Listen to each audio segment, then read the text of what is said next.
The Celestial Pedagogical Institute occupied a space station the size of a small moon, which seemed appropriate given that its administrators possessed egos roughly the size of a large one. For 3,000 galactic standard years, the Institute had stood as the pinnacle of academic achievement, a glittering testament to civilization's triumph over barbarism, chaos, and, heaven forbid, physical education that involved actual risk. Its halls hummed with the intellectual pursuits of 200 species, all of whom had successfully evolved past the unfortunate need for survival instincts. The species who attended were, without exception, the finest examples of what happened when evolution decided that thinking really hard about things was more valuable than running away from them. There were the Clavians, crystalline beings who processed information at quantum speeds and had never experienced anything so crude as an adrenaline response. The Thren, insectoid scholars whose hive minds could solve mathematical equations that made other species weep, though they themselves couldn't weep because they lacked the necessary glands. The Quarrel floated in their mobile aquatic chambers, philosophical to the point of paralysis, debating the nature of existence while carefully temperature-controlled water kept them at optimal comfort. And the Easton, beings of pure energy who had transcended physical form entirely, though they still somehow managed to be pretentious about it.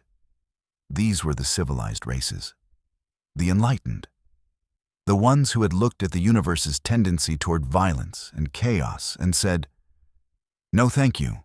We shall build comfortable environments and think elevated thoughts instead." Then there was the human. Nobody was quite sure how she had gotten accepted. The admissions committee had been thoroughly hypnotized by her entrance examination scores, which were extraordinary, and had somehow failed to do a basic background check on her planet of origin. This was unusual, because the Institute prided itself on knowing everything about everyone, particularly information that could be used to create precise hierarchies of intellectual and cultural superiority. Professor Veltros discovered the oversight on a routine morning, which immediately stopped being routine. Veltros was Clavion, meaning his body was composed of living crystal that refracted light in ways that other species found either beautiful or deeply unsettling, depending on their neurological makeup. He prided himself on his logical approach to all matters, his emotional equilibrium, and his complete lack of anything resembling a sense of humor. He was examining student files in his office, a space so meticulously organized that it looked like a computer had been asked to design what sterile would look like if it were a room. "Curious," he said, which in Clavion vocal patterns sounded like wind chimes falling downstairs. Student file 77392B lists homeworld designation as, oh no. His crystalline structure flickered, which was the Clavian equivalent of choking on one's coffee. The file listed the human student's planet of origin as Earth, Sector 7G, classification level 12, classification level 12. There were exactly 4 Class 12 Deathworlds in the known galaxy, and 3 of them had been quarantined by the Galactic Collective after a single survey team visit resulted in 17 deaths. 4 psychological breakdowns, and 1 surveyor who insisted they had achieved enlightenment but couldn't explain it without screaming. These were planets where evolution had apparently gotten very drunk and decided to make everything as lethal as possible for entertainment purposes. Worlds where the atmosphere could kill you, the wildlife definitely wanted to kill you. The plants had opinions about killing you, and even the weather took it personally if you survived. Earth was special even among these nightmares because it had somehow produced a sentient species that not only survived but thrived to the point of developing space travel. The survey report, which Veltros was now reading with mounting horror, described a planet where 90% of the surface was covered in a substance that could drown you, The remaining 10% featured climates ranging from inhospitable to actively malicious, and the dominant species had evolved by literally out-stubborning everything that tried to eat them. Persistence hunting, Veltros read aloud, his voice crystals vibrating with distress. The human species evolved to simply follow prey until it died of exhaustion. They just walked after it. For days, until it gave up and died. He continued reading. Apparently, humans had internal skeletons that could heal themselves. They had a cooling system that let them operate in temperatures that would shut down most species. They could consume mild poisons for enjoyment.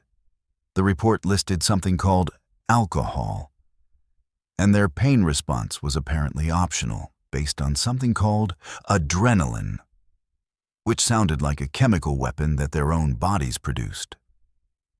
And one of them was currently enrolled in Introduction to Xenobiology, sitting 3 rows back, probably surrounded by species whose most vigorous exercise was page-turning. Veltros pulled up the security feed from his classroom. There she was, looking deceptively harmless. Humans were bipedal, which was common enough, and she appeared to be paying attention to the lecture, which was more than could be said for the Istin in the back, who had gotten bored and started contemplating its own existence as a distraction. She had the typical human features: bilateral symmetry, forward-facing eyes that suggested a predatory evolutionary history, and something the file called melanin that gave her skin a warm brown tone. She looked perfectly nice, completely normal.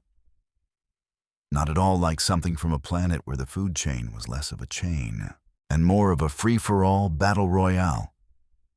This was going to be a problem. The Celestial Pedagogical Institute's curriculum was designed for species who had evolved in reasonable environments, safe environments, places where the primary evolutionary pressure was think better thoughts rather than don't get eaten by the thing hiding in the plants. The most dangerous thing most students had encountered was a strongly worded critique of their thesis proposals. And now Veltros had to take all of them, including an apex predator from a Deathworld, on the mandatory wilderness survival assessment. The universe, Veltros reflected, had a deeply irritating sense of irony.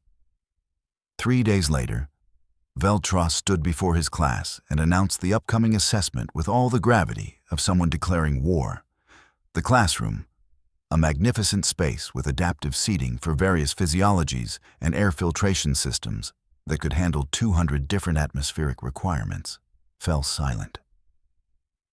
The Wilderness Survival Assessment, Veltros began, his crystalline form refracting the soft lighting into gentle rainbows that completely contradicted the anxiety now filling the room, is a mandatory component of your xenobiology certification. You will be transported to the Preserve of Educational Wilderness Experiences, where you will spend 3 days demonstrating basic survival competencies. A Thren student's antennae drooped. Define wilderness, please, Professor. An environment that has been carefully curated to simulate natural conditions, Veltros explained. The preserve features a variety of terrain types, including forests with clearly marked walking paths, streams of purified water at optimal drinking temperature, and indigenous plant life that has been genetically modified to be entirely non-toxic. Weather conditions will be maintained at comfortable levels.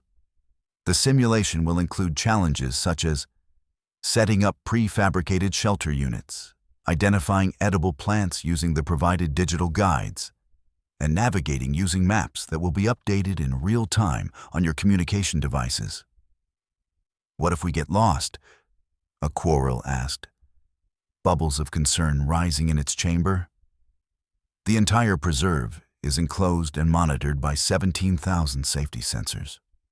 Should you wander off designated paths, automated guidance systems will gently redirect you. Emergency extraction teams are on standby at all times. The human raised her hand. She had been assigned the designation Student Designation 77392B, officially. But her actual name was something that the translation software rendered as a series of phonemes that most species found difficult to pronounce. She had told everyone to just call her by a shortened version, which Veltros refused to do on principle. Yes, Student 77392B. So, just to clarify, she said. And Veltros detected something in her tone that the translation software labeled as amusement. But that seemed oddly out of place. Nothing in this wilderness is actually trying to kill us. The classroom went very quiet. Several species turned to stare at her with whatever they used for eyes. Kill you? Veltros repeated. Student 77392B, the preserve is a controlled educational environment. The concept of lethal danger would be contradictory to its entire purpose. Why would we deliberately endanger students? Right, of course, she said, nodding. And the weather is controlled? Maintained at optimal comfort levels, yes. So no sudden storms, temperature drops, flooding, that kind of thing? Certainly not, Veltros said, his crystals flickering with confusion. Such conditions would be unacceptably hazardous. The human sat back in her chair with an expression that the translation software was having trouble categorizing. It seemed to be somewhere between disappointed and finding something privately hilarious. Aiston pulsed nervously. Professor, some of us have never experienced uncontrolled outdoor conditions. Is there preparatory material we should study? Extensive orientation materials are available on the Institute network, Veltros assured them.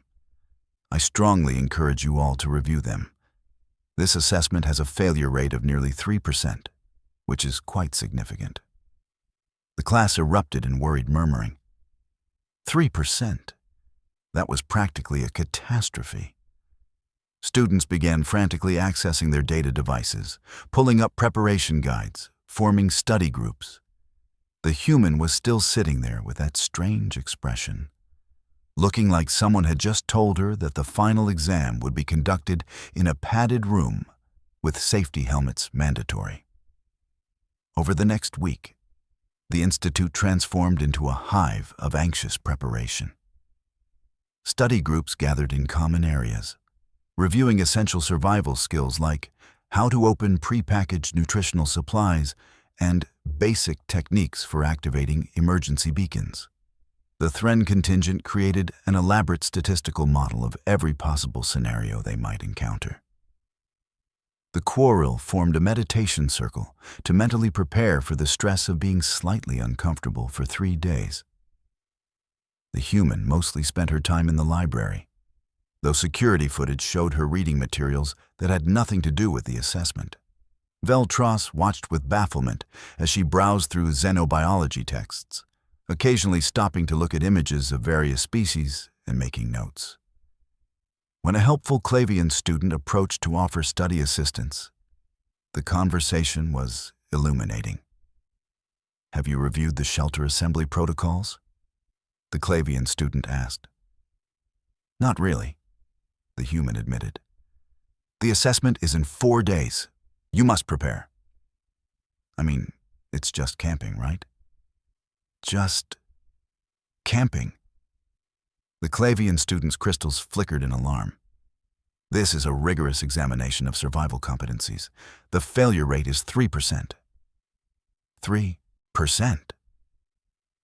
The human looked genuinely confused. What do people fail at? Is the tent assembly really complicated or something? Some students panic when separated from normal support systems. The psychological stress of being in an uncontrolled environment can be overwhelming. It's controlled, though. The professor said there are 17,000 sensors and emergency teams. Yes, but it simulates being alone in nature. The human opened her mouth, closed it, then said carefully, Right. That sounds challenging. I should probably take it seriously. But her expression suggested she was taking it about as seriously as someone might take a warning that their soup was slightly warm. On the day of the assessment, 47 students gathered at the transport station with varying levels of preparation and anxiety. The Thren had coordinated their equipment down to the gram. The Quarrel had brought meditation crystals and calming aromatics for their water chambers. The Eiston had somehow managed to pack emergency supplies despite being incorporeal, which raised questions nobody wanted to explore. The Human showed up with a small pack that looked almost empty. Student 7-7392B, Veltros said, his tone sharp. "Where is your equipment?" She hefted her pack. "Right here, Professor." "That appears insufficient for a 3-day assessment." I packed light. "You will be provided with standard emergency supplies, but students are encouraged to bring comfort items, additional safety equipment, backup communication devices." "I'm good, thanks." Veltros decided this was not his problem. If she wanted to fail, that was her choice. Though given her test scores, it seemed unlikely she would fail due to lack of intelligence. Perhaps Deathworld species simply had different risk assessment capabilities. That was probably it. Her brain was wired for an environment where danger was constant, so she couldn't properly evaluate the seriousness of this controlled challenge. Yes, that made logical sense. The transport delivered them to the preserve, which sprawled across 200 square kilometers of carefully maintained wilderness. It was gorgeous in the way that only something designed by committee could be. Perfectly safe trees, arranged in aesthetically pleasing clusters, streams that babbled at pleasant volumes, terrain that offered variety without ever being actually difficult to traverse. Veltros addressed the assembled students. "You will be assigned starting positions distributed throughout the preserve. Your objective is to maintain yourselves for 3 days using the provided supplies and environmental resources. Emergency beacons are in your packs. Use them if you experience distress of any kind. Evaluation monitors will be observing your techniques and decision-making processes. Begin." The students dispersed to their assigned zones. Monitoring stations throughout the preserve hummed to life, their sensors tracking every movement, every heartbeat, every decision. In Sector 7, a Thren student carefully unpacked its equipment, cross-referencing each item with its preparation checklist. Shelter assembly began according to the instruction manual, which it read completely before attempting construction. In Sector 12, a Quarrel student hovered in distress over a slightly uneven patch of ground before finally deciding it was acceptable for shelter placement. The process took 47 minutes of careful consideration. In Sector 23, the Human looked at her assigned area, a pleasant forest clearing near a stream, dropped her pack, and said to nobody in particular, "This is nice." Then she wandered off to explore. The monitoring team watched with growing concern as she moved through the forest without consulting her map, stepped over clearly marked safe paths, and generally behaved like someone on a casual stroll rather than someone being evaluated. She stopped to examine plants that weren't on the approved edible list, touched trees without checking the safety database, and at one point sat down next to the stream and just watched the water. "Is she experiencing assessment paralysis?" one monitor asked. "Unclear," another responded. "Her vital signs show no stress markers. Heart rate normal. Breathing relaxed. She appears to be enjoying herself." This was unusual.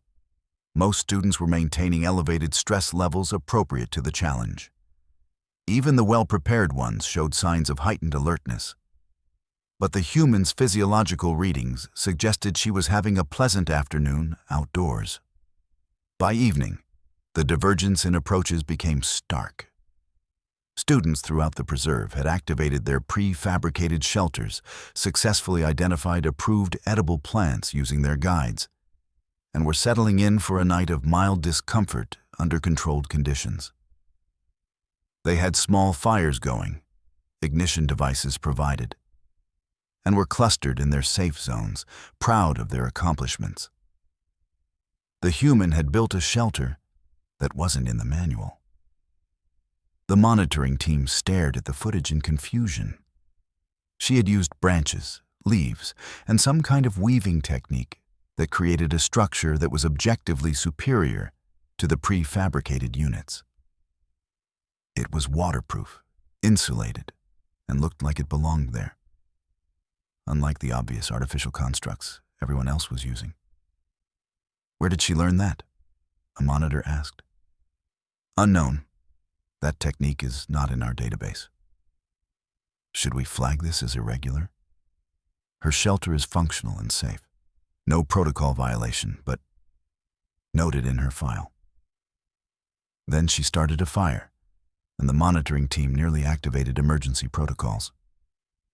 She hadn't used the provided ignition device.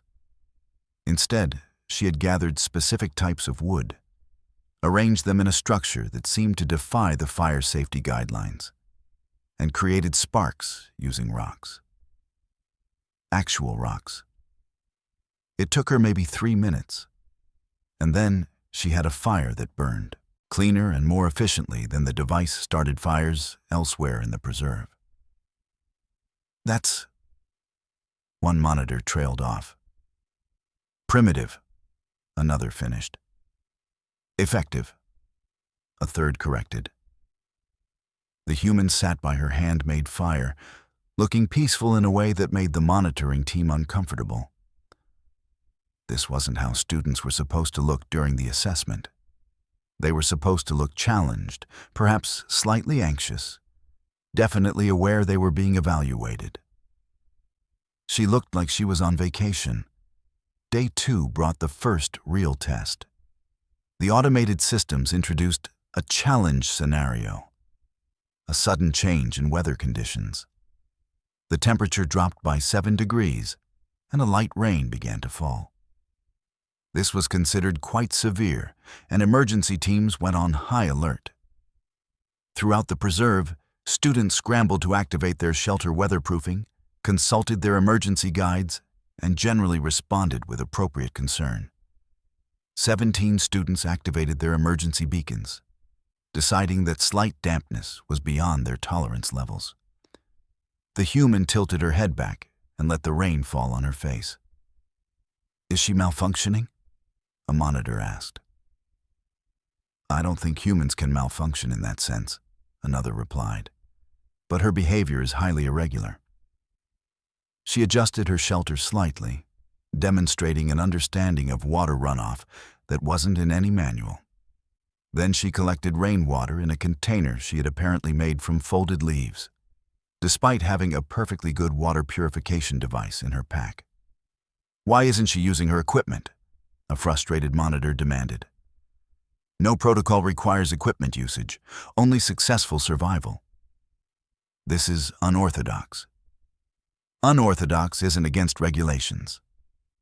Meanwhile, in Sector 8, a crisis was developing.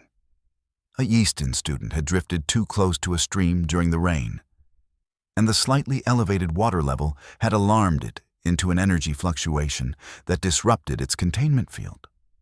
It was in no actual danger. Safety systems had activated immediately, but it was experiencing significant distress. The emergency team prepared to extract it when the human appeared.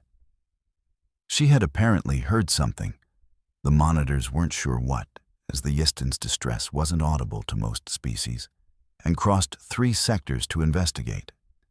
This was alarming because students weren't supposed to leave their sectors, but also because she had navigated through the rain and forest with casual ease that suggested this wasn't even slightly difficult for her. The Yeaston pulsed frantically. "My containment! I cannot stabilize." The human assessed the situation with a speed that startled the monitoring team. She didn't panic, didn't freeze, didn't consult a manual. She looked at the ice tin, looked at the environment, and acted. "Your field generator," she said, pointing. "It's wet. That's causing the fluctuation. I cannot reach it. If I move, I will destabilize further." The human waded into the stream. The monitoring team shouted at their screens, but she couldn't hear them, and retrieved the generator. The water was cold, perhaps dangerously so for species not adapted to temperature variation. But she seemed unbothered. She examined the device, shook water out of it in a way that suggested she understood the technology despite it being alien, and placed it on a dry rock. "Give it a minute to dry out," she told the ice tin. "Your containment should stabilize." "How did you know what to do?" "Electronics don't like water," she said with a shrug. "Pretty universal constant." The ice tin's field stabilized. The crisis was over before the emergency team had even arrived. The monitoring team sat in stunned silence. "File report," the lead monitor finally said. "Student 77392B demonstrated emergency response capabilities exceeding assessment parameters. Also, flag for investigation. How did she get to Sector 8 from Sector 23 in under 6 minutes through difficult terrain in the rain? Should we be concerned? Unknown. But I'm going to review her homeworld file." 20 minutes later, the lead monitor was reading about Earth with an expression of growing horror that translated across species boundaries. Day 3 was supposed to be the final challenge, a test of navigation skills. Students were required to reach a designated extraction point using only their maps and basic orienteering equipment. The route was clearly marked, impossible to get lost on, and included rest stations. Most students completed it successfully, though several took much longer than anticipated due to frequent breaks and careful route verification. The human reached the extraction point first, 2 hours ahead of schedule, and she hadn't used her map. "How?" Veltros demanded when she arrived. She looked confused by the question. "I followed the sun and terrain patterns. The extraction point was obviously going to be at the highest clearing with flat landing space. That's where I'd put it. You were supposed to use the navigational tools." "I did navigate, though. I just used my eyes. That's not..." Veltros's crystals flickered rapidly. "That's not what the assessment was testing." "Oh." She paused. "Did I do it wrong? I can go back and use the map if you want." "No, you passed, obviously. You're here, you survived, you even assisted another student." His tone made "assisted" sound like an accusation. "But your methodology was highly irregular." "Sorry?" "Don't apologize, just wait here for the others." She sat down and pulled out some kind of food from her pack. Veltros watched with horrified fascination as she ate something that definitely wasn't on the approved supplies list. "What is that?" "Oh, I found some berries yesterday. They're good." "Berries that aren't on the approved edible list?" "Yeah, but they're clearly non-toxic. Similar cell structure to rubus species back home, and the birds here were eating them, so I figured they were safe." "You figured?" Veltros repeated faintly. "You figured based on alien bird behavior and cellular analysis you performed with what equipment?" "My eyes? Professor, are you okay? Your crystals are doing a weird thing." Veltros was not okay. Veltros was experiencing something that his species didn't have a word for, but that humans would recognize as a stress migraine. He was having an existential crisis about his entire curriculum, his understanding of education, and his assumptions about reasonable student behavior. When all students had been extracted, all except for the 17 who had emergency beaconed out early, Veltros gathered them for final evaluation. He stood before them, looking at their tired but proud faces, and then looked at the human, who appeared refreshed and possibly disappointed it was over. "Before I provide your assessments," he said slowly, "I need to address something. Student 77392B, what is Earth's Deathworld classification?" The human blinked. "Oh, Class 12, I think." The collective gasp from her fellow students could have powered a small generator. "Class 12? A Thren whispered. Those are quarantine worlds." "Earth isn't quarantined," the human said defensively. "We're just enthusiastic about survival." "Enthusiastic," Veltros repeated. "Student 77392B, would you please describe typical environmental conditions on your home world?" She looked uncomfortable being put on the spot, but complied. "I mean, it depends on where you are. My region had pretty normal weather, temperatures from about -20 to +40 on the Celsius scale." Several students made distressed noises. "And we got some storms, the usual thing. Hurricanes, tornadoes, occasional flooding. Pretty standard. The wildlife was mostly harmless if you were careful. Don't bother the bears. Watch for snakes in summer. Check your shoes for spiders." "Bears?" a quarrel asked faintly. "What are bears?" "Big, furry predators. They mostly eat plants and fish. But they can definitely eat you if you're stupid about it." "Oh, and sharks in the ocean?" "Predators in the water?" The quarrel's chamber began bubbling violently. "But they usually don't bother humans unless you're bleeding or acting like prey. And sure, some of the plants are poisonous, and some areas have dangerous insects, and you have to worry about exposure if you're not prepared for weather changes. But that's just normal outdoor stuff. It's not that bad." The silence that followed was profound. "Not that bad," Veltros said, his voice doing the crystal equivalent of cracking. "Student 77392B, you are describing an environment that would be rated as catastrophically lethal to 97% of spacefaring species." "Really?" She looked genuinely surprised. "I thought space travel capable meant like advanced, tough." "We are advanced intellectually.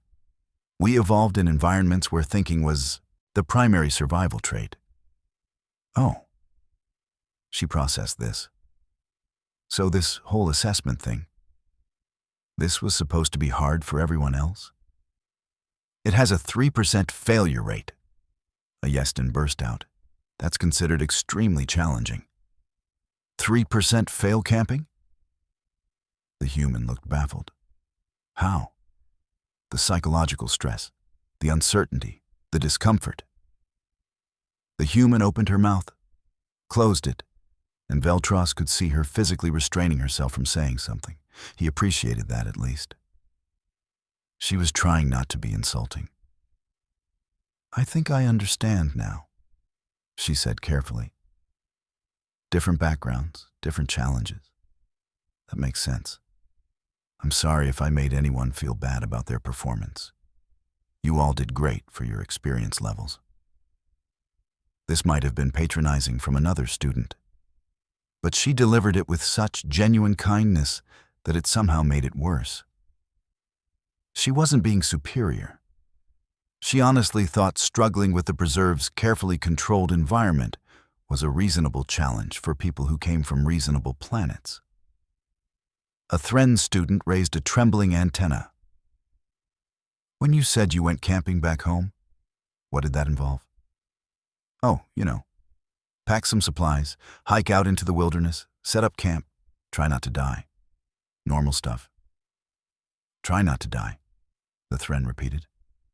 "That was normal." "Well, yeah. I mean, it wasn't like I was going somewhere really dangerous. Just regular forest, maybe some mountains. One time we did a week in the desert, but we prepared for that." "What would be considered dangerous on Earth?" Veltros asked. though he wasn't sure he wanted the answer. She considered. Like areas with high predator concentrations, extreme weather zones without proper gear, active volcanic regions, deep ocean, places where humans aren't really supposed to be without serious equipment.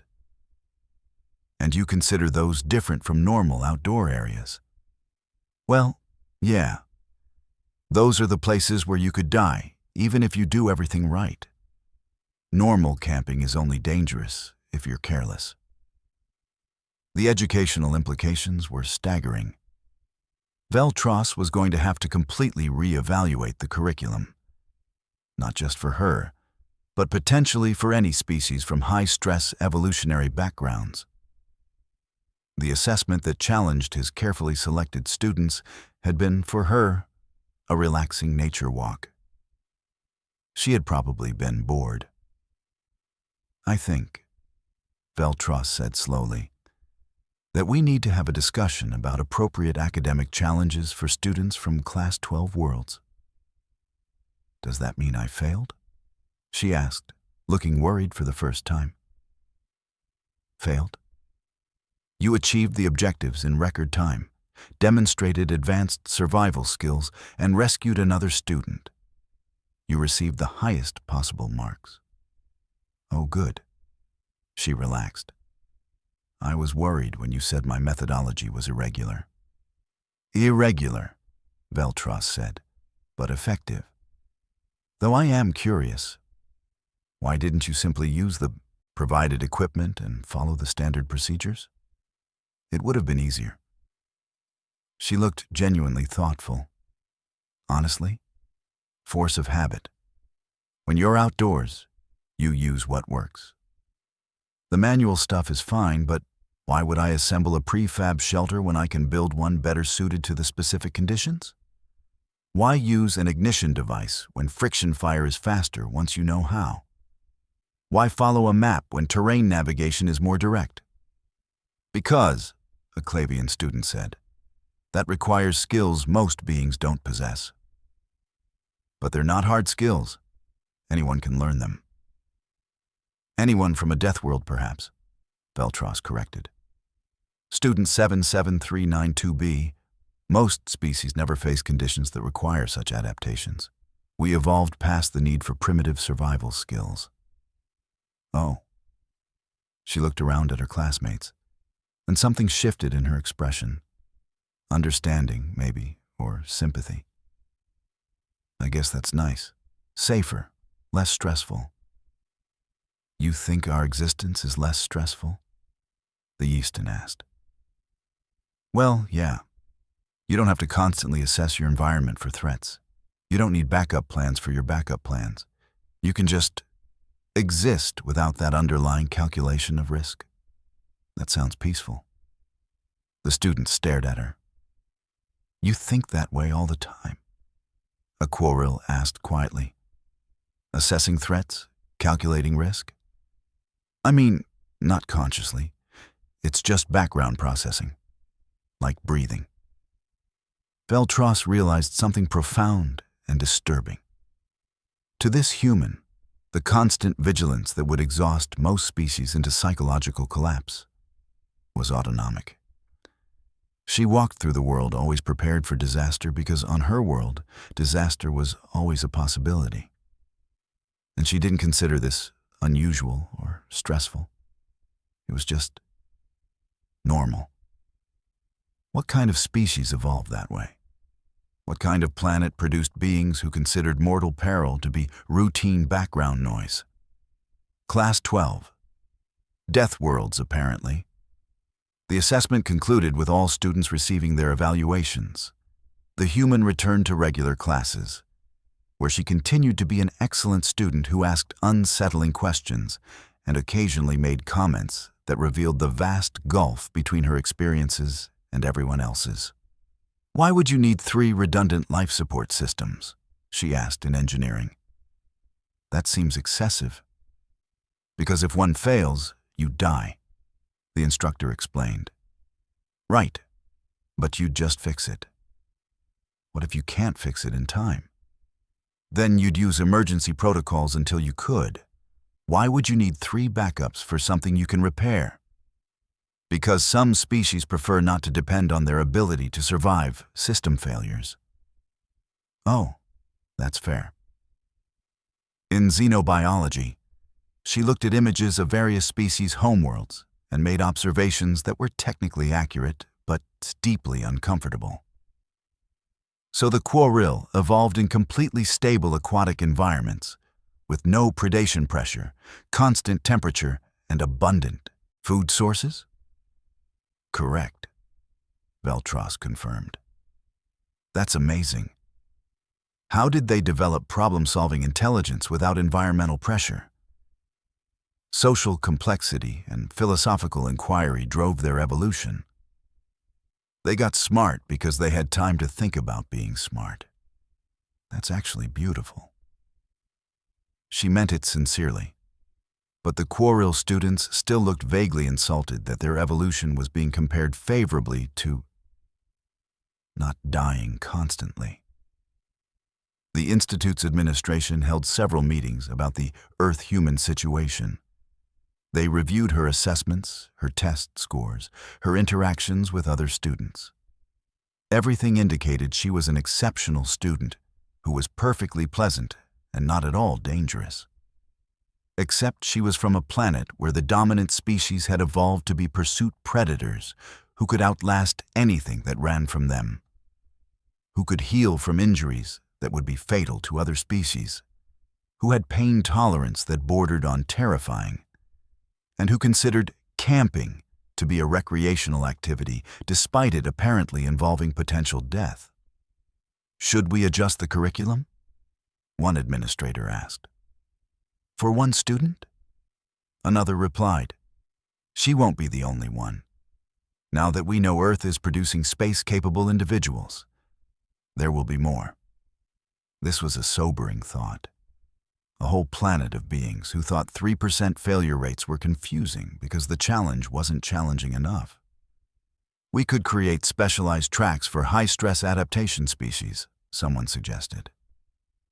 Or, Veltros said quietly, we could consider that perhaps our definitions of challenging, difficult, and rigorous are relative. We pride ourselves on academic excellence, but we've designed our standards around species who never had to fight for survival. Perhaps there are lessons to be learned from those who did. The room fell silent. You're suggesting we learn from a primitive survival-based approach to problem solving? An administrator asked incredulously. I'm suggesting, Veltros said, that a student who can navigate unknown terrain without tools, build superior shelter from raw materials, assess Wei Xian based on environmental observation, and respond to emergencies with immediate effective action might have cognitive skills we've overlooked in our emphasis on theoretical knowledge. She's one exceptional individual. From a planet of 8 billion similarly capable individuals, Veltros let that number sink in. 8 billion beings who consider surviving potentially lethal conditions to be a basic life skill. Whether we acknowledge it or not, humans are going to change our understanding of what capability means. Back in her dorm, the human student was video calling home. Her family appeared on screen, looking warm and comfortable in their dwelling. How's Fancy Space School? Her parent asked. It's great. Really interesting. The other students are nice. Making friends? I think so. Though I kinda made things weird during the survival assessment. Weird how? Apparently it was supposed to be really hard, but it was basically just car camping. I didn't realize everyone else would struggle with it. They struggled with camping? They're not from Earth, Mom. Their planets are nicer, safer. They didn't evolve dodging predators and surviving climate chaos. Huh.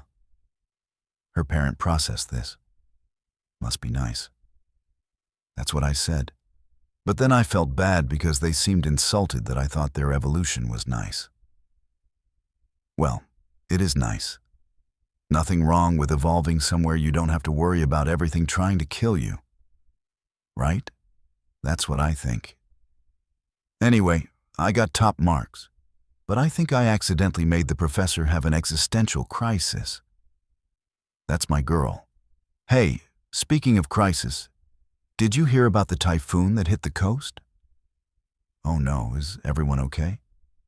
Yeah, the Johnsons lost their roof, but everyone evacuated fine. Normal storm stuff.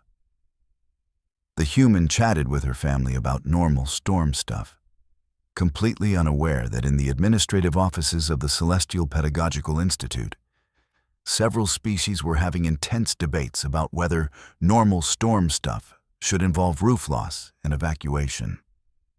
Veltros sat in his office, looking at the revised curriculum proposals on his screen. They wanted to create challenge tiers, wanted to segregate students by evolutionary background, wanted to protect the civilized species from feeling inferior to the primitive ones. He deleted the proposals. Instead, he opened a new file and began writing a completely different kind of document, a proposal for integrated survival skills education, taught by students from high-stress worlds to students from low-stress worlds. Not as a replacement for existing curriculum, but as an addition. Because perhaps, just perhaps, the galaxy's finest educational institution could stand to learn something from species who had to be excellent at survival before they could be excellent at anything else. The human had taught him something valuable, though she'd never know it. She'd shown him that intelligence wasn't just about processing information in comfortable environments. Sometimes it was about processing information while your environment actively tried to kill you. And beings who could do that, who could think clearly while managing a constant background assessment of mortal risk, who could solve problems with limited resources under pressure. Those beings had cognitive advantages that shouldn't be dismissed as primitive. They were just different. And different, Veltros was beginning to understand, could be valuable. 3 months later, the Institute announced new interdisciplinary workshops on adaptive problem solving, taught by volunteer students from various evolutionary backgrounds. The first workshop on environmental adaptation was led by a certain human student who taught a room full of fascinated and terrified classmates how to start a fire without tools. It's really not that hard, she assured them as they stared at her hands moving the stick against the board. You just need friction, dry material, and patience. How long does it take to learn? A Thren asked. With practice? Maybe a week to get consistent at it. A week of practice to possibly create fire in emergency conditions? The Thren calculated rapidly. The statistical likelihood of that being useful is infinitesimal compared to carrying an ignition device. Sure, she agreed. But what if you don't have an ignition device? Why wouldn't you have one? Equipment fails, gets lost, runs out of power. The students looked at each other, this concept clearly novel. In their experience, you simply had backup equipment, and backup equipment. The idea that you might need to function without any equipment was almost nonsensical. On Earth, she continued, we have a saying, hope for the best, prepare for the worst. You carry the ignition device, absolutely. But you also know how to make fire without it, just in case. That seems inefficient, a Clavian student observed, spending time learning redundant skills. Maybe, she said, and smiled. But I started a fire in 30 seconds during the assessment, while some people spent 10 minutes trying to get their ignition devices to work in the rain. Redundancy has value. She got the fire going. Small flames licked up from the tinder, and the students leaned in with fascination. Something primal responded to fire, even in species that had never needed to make it themselves. It was light, warmth, a barrier against darkness. "Now you try," she said, and handed the materials to the nearest student. They tried. They failed. They tried again, and she coached them with infinite patience, never making them feel inferior for struggling with something she found simple. Because that was the thing about her. About humans, maybe, Veltros was beginning to suspect. They didn't look down on beings who were less adapted to survival. They just wanted to share what they knew. It was, he reflected, a very Deathworld approach to education. On Earth, if you knew how to survive something, you taught others, because everyone's survival increased everyone's chances. Cooperation born from necessity, now expressed as casual kindness in a space station classroom. The galaxy's finest educational institution hummed with activity, its halls filled with species pursuing knowledge. And now, in one small workshop, students from the safest worlds in the galaxy were learning skills from the most dangerous one, taught by a young woman who didn't think there was anything special about knowing how to create fire with sticks. She was, after all, just a student trying to pass her exams. The fact that she came from a Class 12 Deathworld was just background information. Barely worth mentioning. The universe, with its infinite capacity for irony, had placed this unassuming human in an institution designed to celebrate the triumph of thought over survival, only to prove that maybe, sometimes, the best thinkers were the ones who'd had to think their way through survival first. Veltros watched his student teaching fire-making to a Yeaston who didn't even have physical hands, both of them problem-solving adaptations together, and thought, yes, perhaps this is exactly what education should be. Though he still wasn't sure he'd recovered from the assessment incident. His crystals flickered in what might have been amusement, or possibly trauma. With Clavions, it was hard to tell. Claude is AI and can make mistakes.